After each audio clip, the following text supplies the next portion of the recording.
So today we're not doing grammar. Woohoo, it's okay to party. No, I love grammar, right?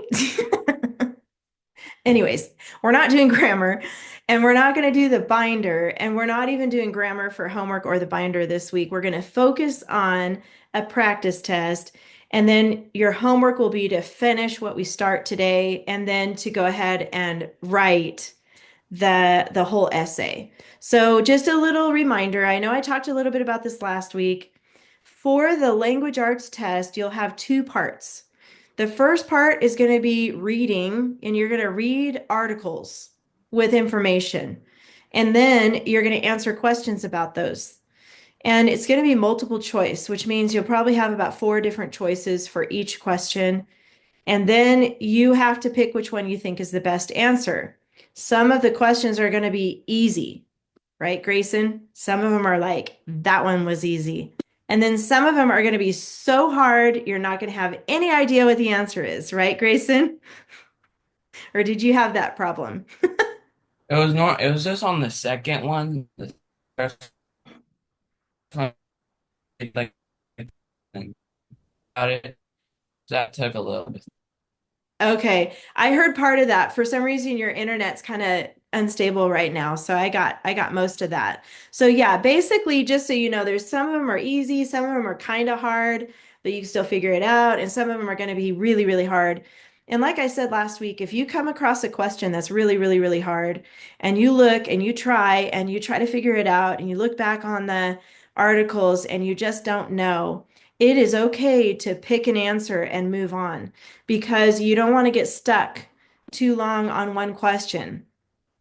The test is a long test anyway. You got to be prepared to sit for hours. It's long, okay? And if you get stuck on an answer on a question too long, it makes the test even longer. So just really try your best. And if you have to pick an answer, just pick one and then move on to the next one. You'll see some other easier ones. And then remember, this isn't going to determine whether you go on to the next grade or you go on to high school or any of that. It's just what the state is requiring. So you're going to give it your best and then you move on. Okay. So the writing part of the test is the second part of the language arts. And some of the questions will be short answer where you just have a couple sentences. Some of them are going to want a paragraph, and you will have one essay. That's what we're going to practice today is an essay because you're going to have to be able to do all of it in pretty much in one sitting. However, it's not a timed test. I know that you probably will be doing it on Zoom. Maybe Harmony will go to the school to take it, but you'll have a test block of time, but you don't have to finish by the end of that time. You can save it and then come back to it another day. And that's okay. A lot of students do that. So don't feel pressured by time. You can take your time on it. So the essay is one of the longest parts of the test because it's a lot of reading and a lot of planning. And the first thing I want to talk to you about, though, is the types of essays that you might have. I don't know which one you're going to get. They don't tell us ahead of time because they want to surprise you. Whoops. Okay, my camera doesn't want to turn on here. Hold on a second. What's wrong with you, camera? Oh, I see what's happening. Okay, I'm okay now. There we go. I'm going to put this in your Google Classroom. So you don't have this in your packet, so don't try to look for it right now. But I'm going to attach it to your Google Classroom so you can see the different types of essays that you could have on the test. One is called an opinion essay. And that is when you express an opinion about something, it's how you feel about something. So it could be something like cats are better than dogs, or dogs are better than cats. Now, it's not a proven scientific fact, it's something that you feel. Like people usually are either cat people or dog people. Some people like both. But it's an opinion about something, and that's what that essay is. Good morning, Zach. Before we get too much further, Zach, do you have this? I sent it to your mom to print. You do? Okay, cool. When this one's not in the packet, this is something I'm going to send in Google Classroom. But these are some key words you would use in an opinion essay, like my opinion is, I believe, I think. So your information is coming from your own brain. This one, informative explanatory essays, that's coming from articles that you read. This is the most common one. So this is the one we're going to practice today because I think you're going to have one like this, but I don't know for sure. And this is one where you read articles and you explain, like what you guys did for coconut crabs. Remember back when you wrote about coconut crabs and Captain Cook? You took real information, real facts, and you wrote an essay about that. A narrative essay is more like a story. That's totally made up in your head. And remember when we did the story sequence chart? The story sequence chart is what you would use for a narrative story.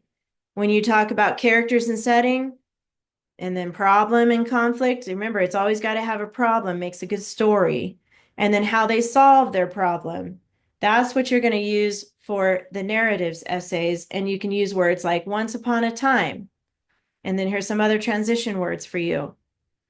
You're telling a story. Argumentative essays for older students, this one is like an opinion essay, but you're going to base it off of facts. Like you're going to argue something like the penny in the United States, should we keep the penny or should we get rid of the penny?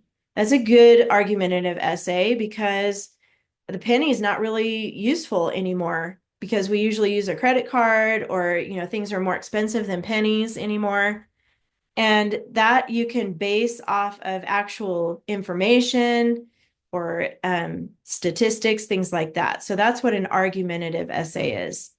And then there's explanatory, which we set up here. It's like the one where you have articles and you explain what you learn. And that's the one we're going to practice today. So this, you can read this more thoroughly on the Google Classroom with your parent later. Just want to introduce that to you. You're going to need 2 sheets of lined paper today, 2 sheets of blank paper. Okay. When you sit down to do the test, you're going to get blank paper. This is called scratch paper. This is for you to put your notes on, and that's all you get, and a pen or a pencil. That's it. So you're not going to have any books, you're not going to have any resources with you. It has to come from your brain. So like I said last week, the first step is to write down a checklist for yourself. So we're just going to start by putting dress ups here. And you're going to make a homemade checklist for yourself. This is going to come from your brain. And you don't have to remember all of them. If you forget some of them, that's okay. Just put down as many as you can remember. Go ahead and take a minute and just write down from what you remember from your checklist. We're making a homemade checklist here.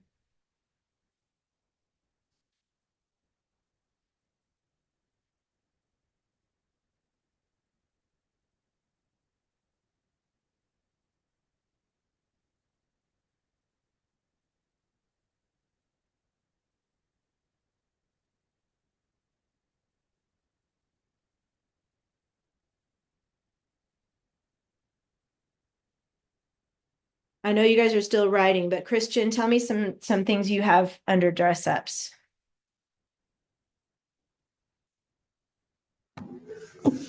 Got ly, strong, strong verb, quality adjective, because clause, Asia clause, and which clause. Wow, that's good. Quality adjective, and they can be in any order. It doesn't have to go in a certain order. Because clause and www.asia. 1, 2, 3, 4, 5. I think that's all of them. Am I missing one? Oh, who which? There we go. That's good. Thank you, Christian. And on the side here, this is where you can put your little check marks as you include those things in your paragraphs. You can just literally make yourself a little homemade checklist for yourself.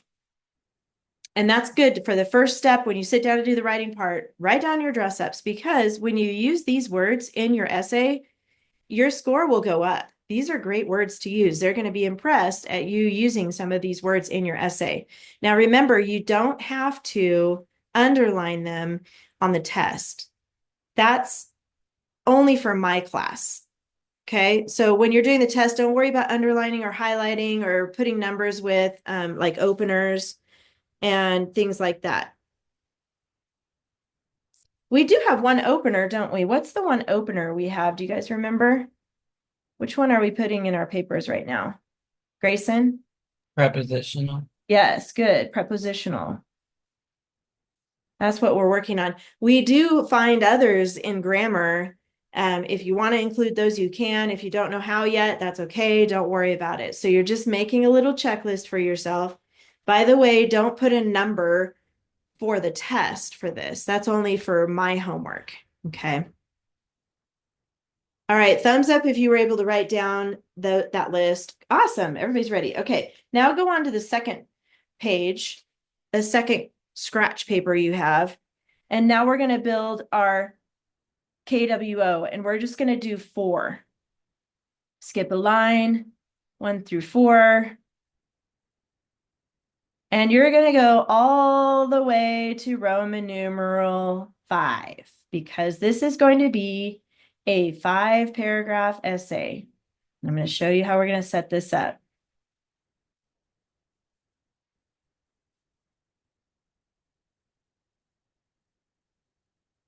And put 4 underneath each one. Now, we haven't really done 5 paragraphs yet. It's coming soon. So just so you know how to set up 5, this is a Roman numeral 4. It's a V. There's a I first, capital I, and then a capital V, and that line goes across both. And then for a Roman numeral 5, it's a V with a line across. If you only write 3 paragraphs, that's okay. 5 paragraphs is better. So I'm going to show you how to do 5. You just do your best. Okay? Don't let this stress you out. For a 5-paragraph model, these 3 in the middle are called your body paragraphs. And in the test, you're going to have 3 sources with information. So right next to Roman numeral 2 in the margin, I want you to put source number 1.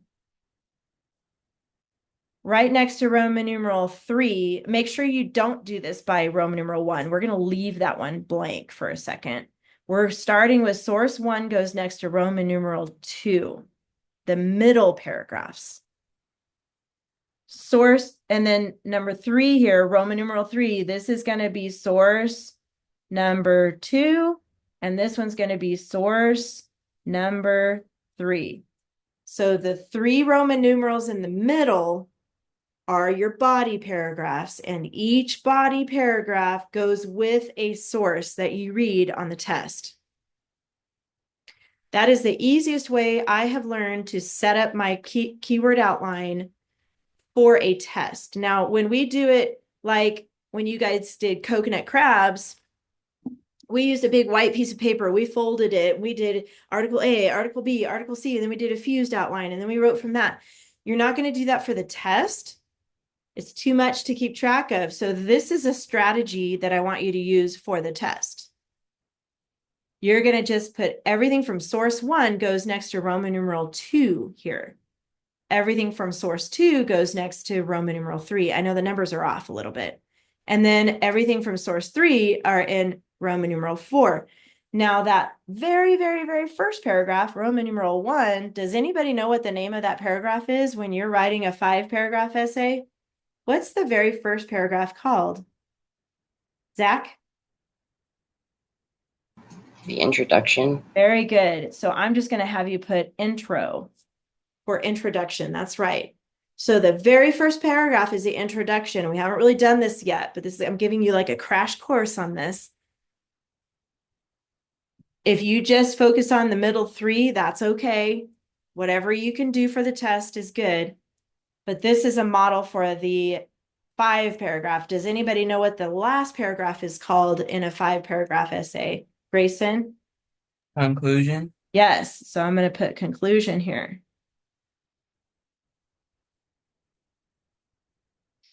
Now we know what we're going to focus on for each one of those paragraphs. The next step is to read the articles or the sources, and we're going to start with the body paragraphs first. And then we're going to do conclusion, and the last thing we're going to write is the introduction. We're going to get it all set up so that when you go to write, you have everything ready to go. So starting with source 1, we're going to start here. I know it's a weird place to start at Roman numeral 2, but that's where we're going to start. So looking at what you printed from the email, hopefully nobody's tired today because we're going to talk about sleeping and napping. So yeah, I'm tired, so I'm in the same boat as you guys. So anyway, it says student directions, it says napping, explanatory performance task, and then you can see task right here. This is what you're going to read first. This is what you're going to focus on as you write this essay. It says, there has been much discussion in the news recently about the role of sleep and the role of napping. How many hours of sleep is enough? What is too much sleep? What is too little sleep? How do naps fit into sleep cycles? The Journalism Club advisor has asked you to research the roles of sleep and napping. As part of your research, you have found 3 sources about sleep and napping. Now, like I said earlier, the first part of the test is going to be multiple choice. So after you read all the articles, it's going to be multiple choice. And then you're going to go back and write an essay about it. So all of this basically explains that. So we're going to skip that for sake of time today. And I want you to skip down here to where it says source 1. Obviously on the test, you're going to read everything, okay? But I just want to be able to get through all the sources in class. Source 1, here's an article based on scientific research about sleep. It's called, How Much Sleep is Enough? The amount of sleep you need each day will change over the course of your life. Although sleep needs vary from person to person, the chart below shows general recommendations for different age groups. And here's the chart. Age, newborns, those are the little babies, and recommended amount of sleep, they need 16 to 18 hours a day. It's a lot because their bodies are growing, they need more sleep. Preschool age children, that's about age 4. They need like 11 to 12 hours a day. School age children, which would be anywhere from kindergarten through 8th grade. So some of you in here, definitely, at least 10 hours a day. And then look at the next one. The next page shows teens. That's some of you in here in this class, 9 to 10 hours a day.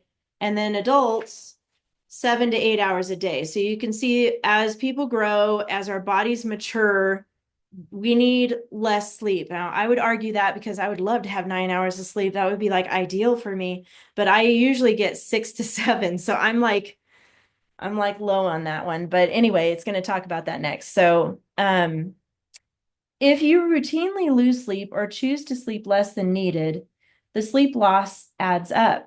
The total sleep lost is called your sleep debt. For example, if you lose 2 hours of sleep each night, you'll have a sleep debt of 14 hours after a week. Some people nap as a way to deal with sleepiness. Naps may provide a short-term boost in alertness and performance. However, napping doesn't provide all the other benefits of nighttime sleep. Thus, you can't really make up for lost sleep. Some people sleep more on their days off than on work days. They also may go to bed later and get up later on those days off. Sleeping more on days off might be a sign that you aren't getting enough sleep. Although extra sleep on days off might help you feel better, it can upset your body's sleep-wake rhythm. Bad sleep habits and long-term sleep loss will affect your health. If you're worried about whether you're getting enough sleep, try using a sleep diary for a couple of weeks. Write down how much you sleep each night, how alert and rested you feel in the morning, and how sleepy you feel during the day. Sleeping when your body is ready to sleep is also very important. Sleep deficiency, sleep deficiency can affect people even when they sleep the total number of hours recommended for their age group. For example, people whose sleep is out of sync with their body clocks, such as shift workers, or is routinely interrupted, such as caregivers or emergency responders, might need to pay special attention to their sleep needs. And then this is a reference to the article that they got that information from. So you don't necessarily have to read all of that, but just know you can see the website right there. That's the website where they found that.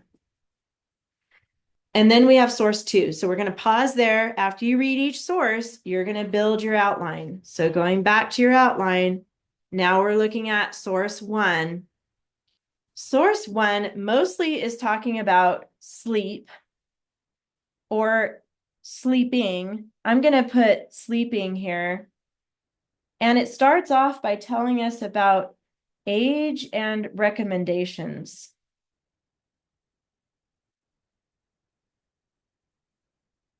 So that's how I would start us off. You're going to basically pick out interesting facts that go along with, remember, your task is to write about sleeping and napping.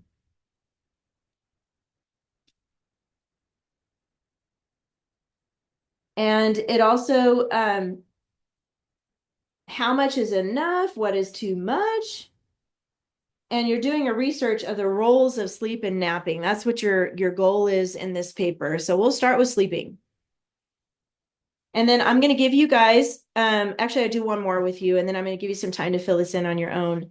Because it does talk about napping too. It's not like you can't mention napping here. That's okay too. But looking back on that, some interesting facts that you might put. I found that sleeping more on days off, that was interesting. Oh, the sleep debt. I thought that was interesting. So if you lose sleep, it's called a sleep debt. So I might put something like lose, and then for a symbol for sleep, I could put Z's. And it's called a sleep debt. That's an example of an interesting fact that I found in there. But now I want you to just work on 2. We're just going to take a little bit of time. So come up with another interesting fact that you found about sleep. Try to keep it about sleep because that's the main part of that article.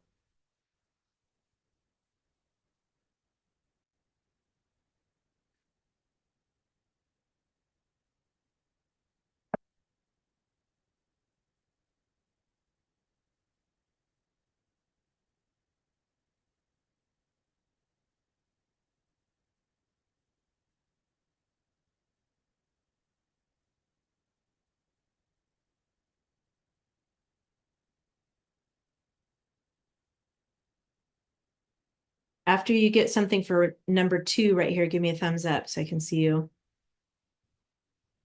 What'd you get, Grayson? Ready for source 2 or just ready for the next on source 1? Oh, no, I mean like this number 2 under source 1. Did you I write got keywords? bad habits loses sleep.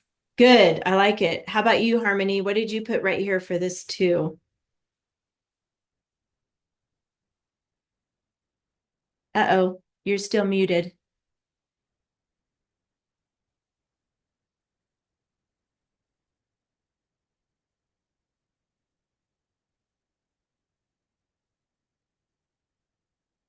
I'll come back to you, Harmony. It's okay.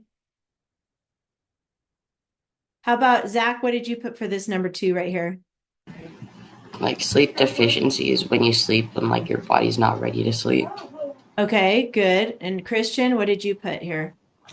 But some people sleep more on their days off. Good. Yep, I like that one too. That's good. Okay. You good, Harmony? Give me a thumbs up if you're good. Okay, I'm going to keep going then. And we're going to leave these blank for now because this is going to be part of your homework. Like I said, you're going to fill it in for part of your homework. Just make sure that you only use source 1 for this part right here. Okay, so that's what I really want to teach you is separating out those sources. Each paragraph here is going to be a different source. So because I want to get through all of it, we're going to skip down to source 2 now. Okay, so in your packet, underneath what we just read, you'll see source 2 right here. And then here's the title of that one, The Secret Truth About Napping. So this one's going to be focused on napping. It says napping only for kids, and you guys can follow along on your packet. In general, Americans regard napping as an unproductive habit. They think that only little children should take naps. However, there is evidence that napping can benefit people of all ages. Famous nappers. Many famous historical figures have been nappers. American presidents, John F. Kennedy, Ronald Reagan, and Bill Clinton all took frequent naps to help them deal with the pressures of leading a powerful nation. Napoleon Bonaparte, a French emperor, often gave rousing speeches at a moment's notice. Perhaps this was due to his habit of taking frequent naps. Winston Churchill, who helped lead the Allied powers to victory during the World War II, slept for at least an hour every afternoon. He stated that a nap could renew a person's energy. Let's go on to the next page here. Other famous historical nappers include the brilliant scientist Albert Einstein and the world-changing inventor Thomas Edison. The amazing artist Leonardo da Vinci also took naps. They all had unusual sleep patterns that allowed them to work in a focused and creative way. Maybe if Edison had skipped his naps, he would never have invented the light bulb. Maybe Leonardo would have been too sleepy to paint the Mona Lisa. And I know this is long, and I'm going to read kind of quick just so we can get through this, but on the test, take your time reading it. It's okay. Naps for certain careers. Scientist studies show the benefits that naps can provide for individuals with unusual work schedules. Examples include astronauts and certain medical personnel. The human body operates according to an internal clock. This clock operates in relation to the Earth's pattern of darkness at night and bright light during the day. When a person's internal clock is in sync with her or his habits, the person can most likely sleep well at night and remain awake and alert all day. But if the person's job makes for interrupted sleep or sleep at odd hours, the internal clock can become confused. Then the person has trouble getting enough sleep.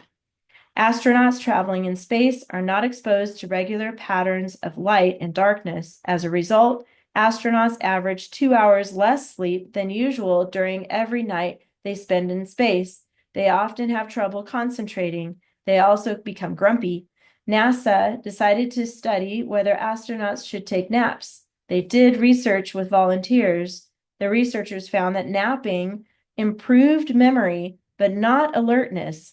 NASA researchers also concluded that longer naps worked better than shorter ones. Mark Rosekind of NASA, who conducted the research, stated that even a 26-minute nap boosted a pilot's mental performance by 34%. A 45-minute nap gave roughly the same mental boost, but the boost lasted more than 6 hours. Doctors in training, known as residents, work very long hours. As a result, they are often sleep deprived. Emergency room doctors working at night also have problems sleeping. Sleep experts recommend that these health workers take short naps on the job. A team of researchers led by David F. Dings, a professor at the University of Pennsylvania, found that letting the subjects nap for as little as 24 minutes improved their mental performance. So even short naps can reduce the number of mistakes a tired person makes. The main takeaway seems to be that a deep sleep, whether it is nighttime sleep or daytime sleep, primes the brain to function at a higher level, allowing us to come up with better ideas, find solutions to puzzles more quickly, identify patterns faster, and recall information more accurately. Siesta tradition. There's a word in Spanish, the Spanish language, to describe the habit of taking a nap in the mid-afternoon, siesta. However, taking a midday nap is common not only in Spain, but it's also common in Greece, where people traditionally take a break in the middle of the day. They eat a large meal and then take a nap. It is not the big noontime meal that makes Greeks sleepy. Evidence suggests that people in general become drowsy between 2 o'clock p.m. and 4 o'clock p.m. In fast-paced America, workers and students usually fight to stay awake during the so-called nap zone. After a nap, people tend to be happier and more alert. They do better work and avoid mistakes. Nappers may even have better long-term health than non-nappers. In 2007, a study by the Harvard School of Public Health discovered that people who took 30-minute naps at least 3 times a week were 37% less likely to die of heart disease. Furthermore, the study found that even people who napped for less than 30 minutes or napped only 1 or 2 times per week were 12% less likely to die from heart disease. In 2011 study, researchers at Allegheny College found that napping was a factor in lowering blood pressure after mental stress. The people in the study who took a daily 45-minute nap on average had lower blood pressure after taking a mental stress test than those who didn't have a nap. Finding time to sleep. But finding time to sleep or to nap can be challenging. Students involved in sports or other extracurricular activities after school aren't often able to find time to nap before evening time. And finding places to nap during the day at school is challenging. However, Anton Anderson, an English teacher at Greenwich, Connecticut High School, decided to do something to help the waves of weary teens he was seeing every day. In 1998, he founded the Power Napping Club. I want to be in that club, which allows students to nap for about 20 minutes at the end of the day before going on to extracurricular activities. Its motto, Veni, Vidi, Dormici, Latin for I came, I saw, I slept. The Power Napping Club co-president emphasizes the boost that naps provide. Obviously, it's no substitute for sleep, but I definitely feel more relaxed afterward, she said. And then the next page is just the references for that, which is a bunch. Okay, you don't have to read all of those. That was a long article, and you will have some long ones. And just relax, take a deep breath, and just power through it. Okay, that's my best advice for you on reading. Try not to get stuck on words too long. If you get stuck and you're not sure what the word is, just continue. Okay, continue going. And the nice thing too about the way we do these keyword outlines is even if you don't know all the words, you can pick the ones you do know and you get the general idea of what that article is mostly about. And you just start jotting down keywords here. Those words you're just going to copy some of the words, not all the words, because then that's, plagiarism. We don't want to do that. Source 2 is mostly about napping. So we're going to start with napping. And the benefits of napping, right? And it benefits our health, our overall health. Like it benefits our mental health and our brain function. So I'm just going to put benefits and health here as a general way to start off this paragraph. We learned about famous people who were famous nappers. They will break up this article for you in different subheadings so you can find information easier when you go back, like scrolling back. But go ahead and take a minute to write down for a regular number 1 an interesting fact that you learned about napping under regular number 1 here.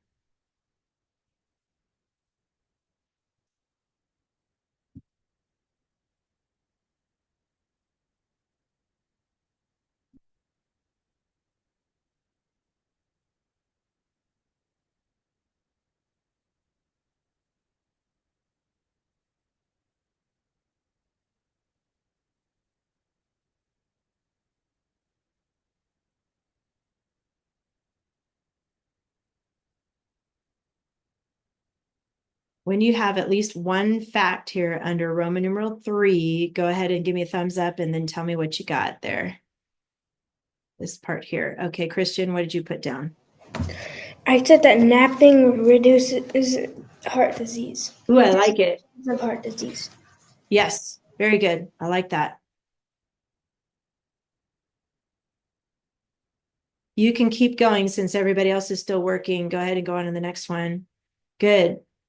Harmony, do you want to share what you wrote down?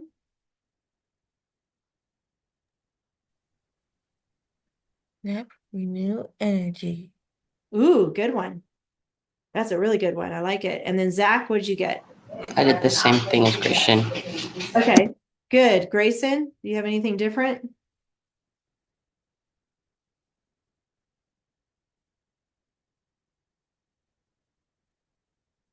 I got 26-minute nap and boost mental performance by 26 or 34%. Yes, good. You guys are doing great. So we're going to skip down now to source 3 because we want to have enough time to do the introduction and the conclusion. I'm going to show you how to do that part. So now we're on source 3. That's right next to Roman numeral 4. And by the way, this is good practice to just practice setting up a keyword outline using these sources right here and writing intro and conclusion. So you can practice that with your parent later, just like starting with a new piece of paper. Anyway, we're going to go on to source 3. It's a little bit shorter. So that's the good news. The shorter article.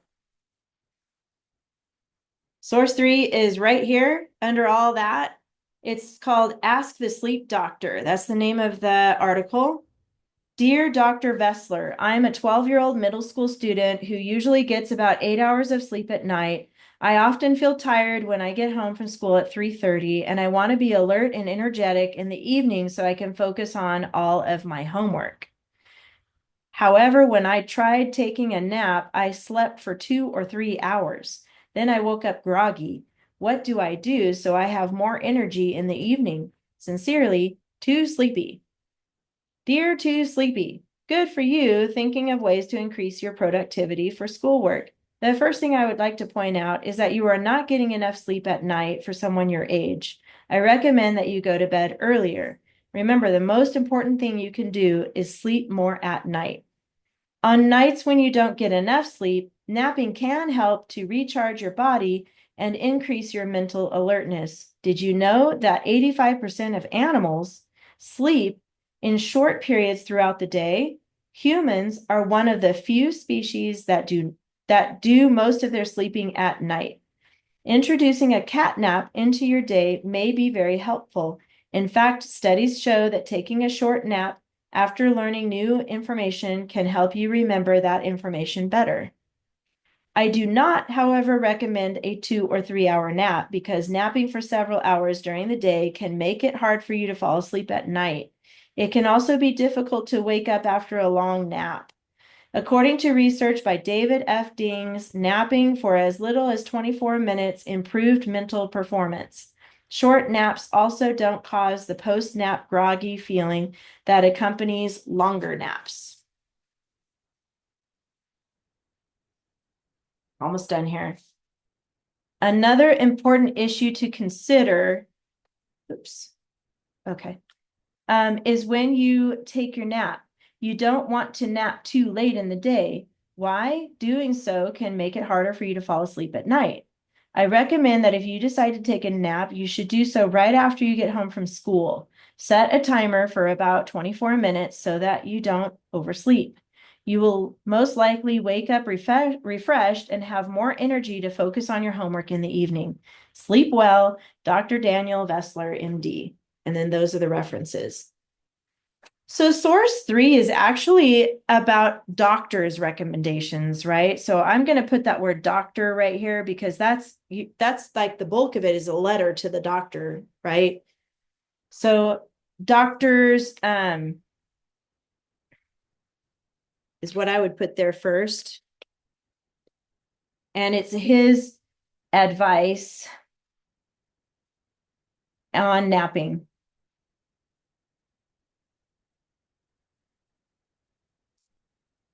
So then from there, and we're not going to take time on this one to write down facts, but when you do for your homework for practice, you're only going to use source 3 about the doctor's note and what kind of advice he gives this 12-year-old middle school student. Okay. The next step I want you to do is circle sleeping, circle napping, circle doctor. We started with the main idea of each of those sources. I know that the first one mentioned napping, but it was mostly about sleeping. So we've got an article that talks mostly about sleeping, one that talks mostly about napping, and one that's talking about doctor's advice right here.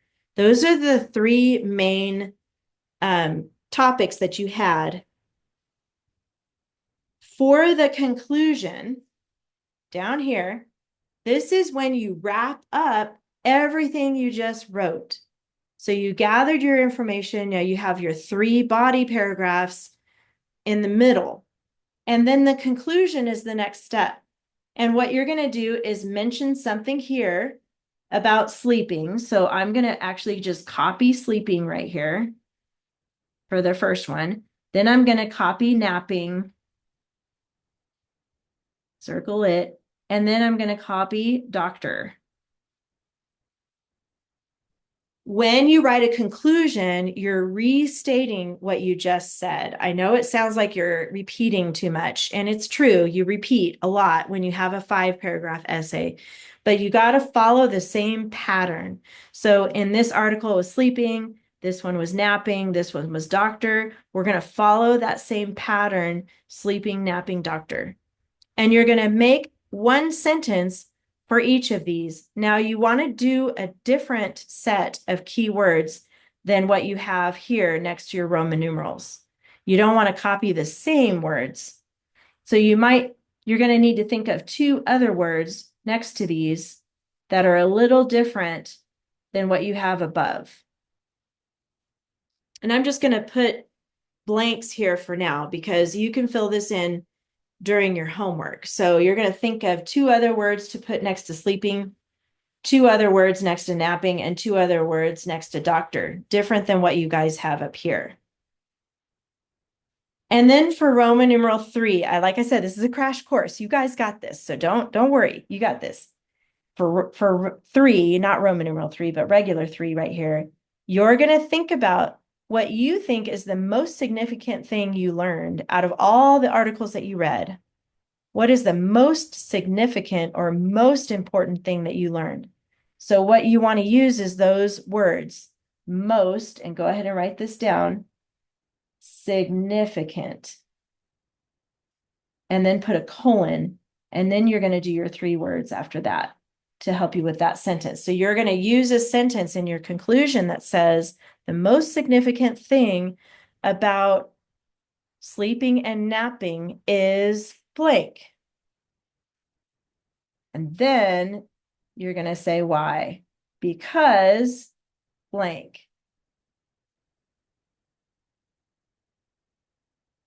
That's how you structure your conclusion. You're restating those things you just talked about. And then you're going to say the most significant thing about sleeping and napping is blank because blank. That's how you wrap it up. So the very end, your last paragraph is going to talk about those 2 things. The most significant thing, because. Now I'm leaving a bunch of blanks here for you to fill in later because we still have the introduction to talk about. And then if we still have time left over, we'll start filling in some of these blanks, okay? Now, the introduction is the very, very, very first paragraph. And you want to start your very first paragraph with what's called an attention getter. And an attention getter can be a few different things. It can be a question, or it can be a quote, or a fact about something.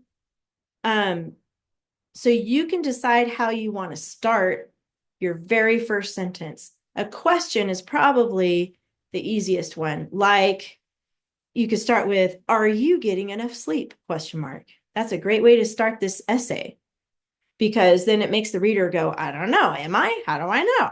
and they want to read more, right? So it's a way to draw them in. It's to draw their attention to the paper so they want to read more. Okay, that's what the attention getter does. For this one, I like to write a whole sentence here. You don't have to put just keywords on this. So if you like that question, are you getting enough sleep? You can write that down here next to Roman numeral 1. If you like the idea of a quote, just going to give you some ideas here. I found that Latin quote that said back here, I came, I saw, I slept. So you would say something like, according to the Power Napping Club, their motto is, I came, I saw, I slept. If you like to start your paper that way, you can start your paper that way for your very first sentence. So you have a couple of options. You can find a quote in here, or you can ask a question. Anybody have an idea of how they want to start off their paper? What do you guys think? Anybody know what they're going to use? Grayson, what are you going to put? Why is sleep so important? I like it. Why is sleep so important? And you can go ahead and write out the whole sentence here. What about you, Christian? I'm just doing, are you getting enough sleep? Are you getting enough sleep? Yep, that's a good one. I mean, you can use that one. How about you, Zach? Did you think of one yet? I'm just doing, are you getting enough sleep too? Okay. Okay, good. And then Harmony, did you come up with a good question?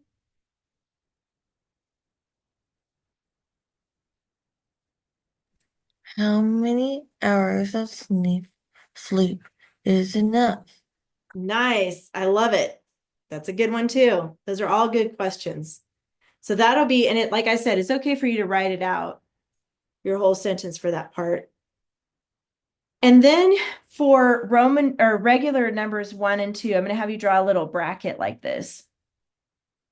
This is where you're going to talk about the background. I'm going to have you put a note here in the margin, the background. That word background means like the behind scenes or the behind story or the backstory. Okay. So it's basically, why are we even researching about napping and sleeping? What is something that has triggered all of these scientists to study napping and sleeping? Does anybody have any ideas of why they did all this study from what we read? Like, what is a little bit of background about napping and sleeping? I mean, what do you think, Zach? In the article, it said like it's been a debate on how much sleep you need to get. Yes, that's a good one. I think that was in the first one, huh? The very beginning. Yep.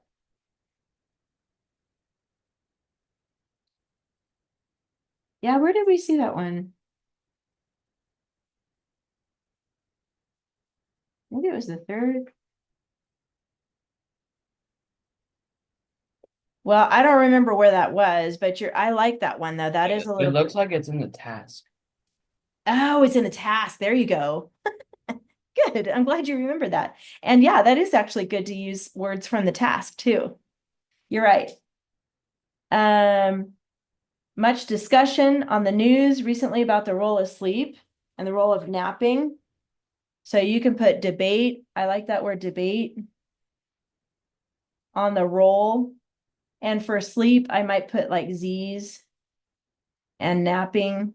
This is just my ideas, but you guys can put whatever makes sense to you. But I love that idea. Go back to the task and see if you can put some of that information in there.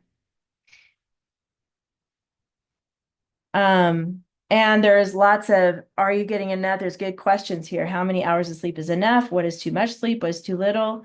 Sleep cycles. Journalism Club advisor has asked you to search the roles of sleeping and napping. I might put discussion on the news and then enough with a question mark. I know we already said enough, so you might have to think of a different word there.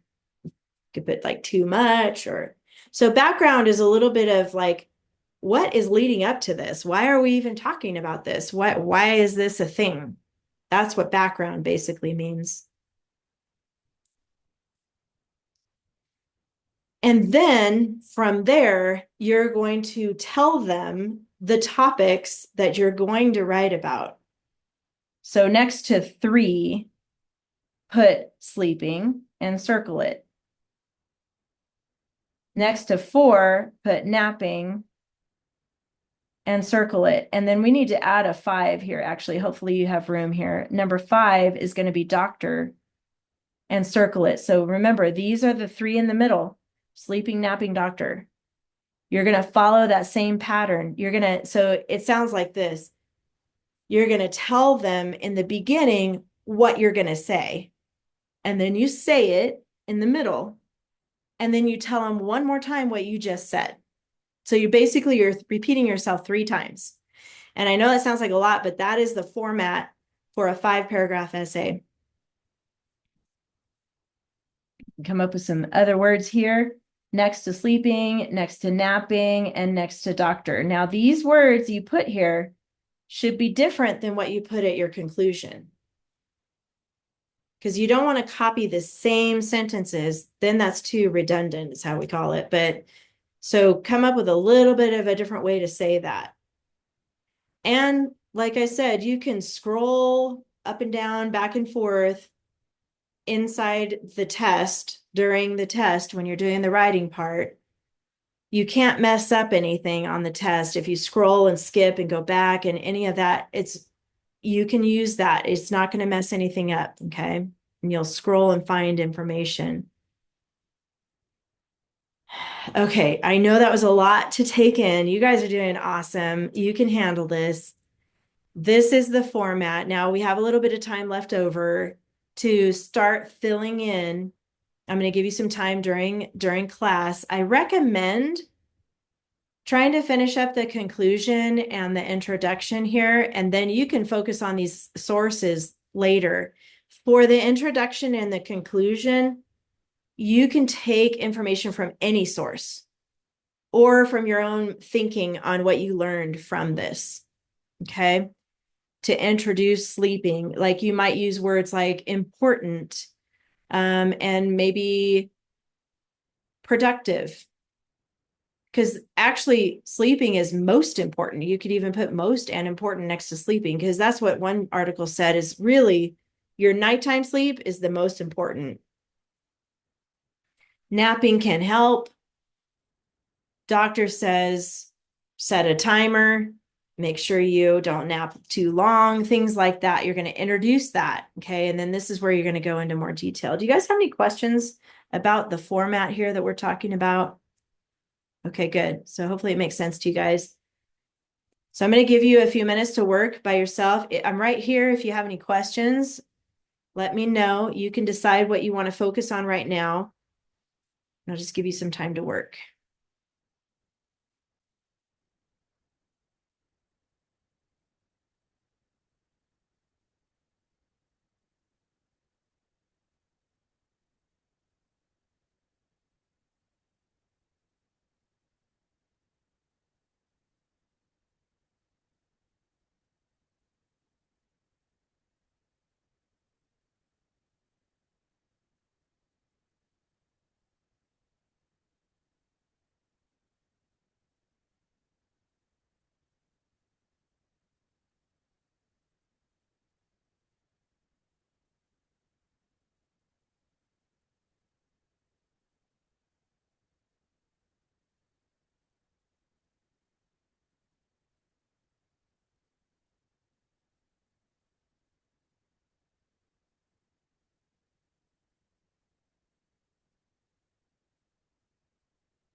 Grayson, you need some help, or are you just thinking? Thinking. Okay.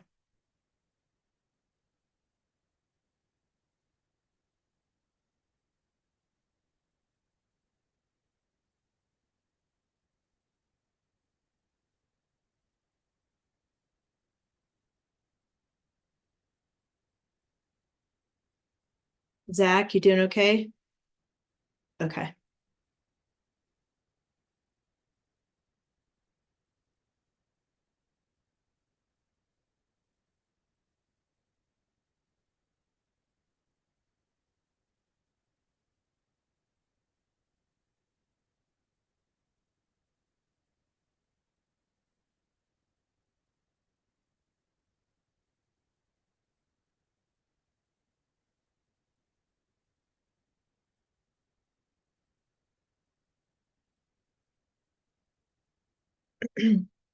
Okay, go ahead and finish writing the word you're on.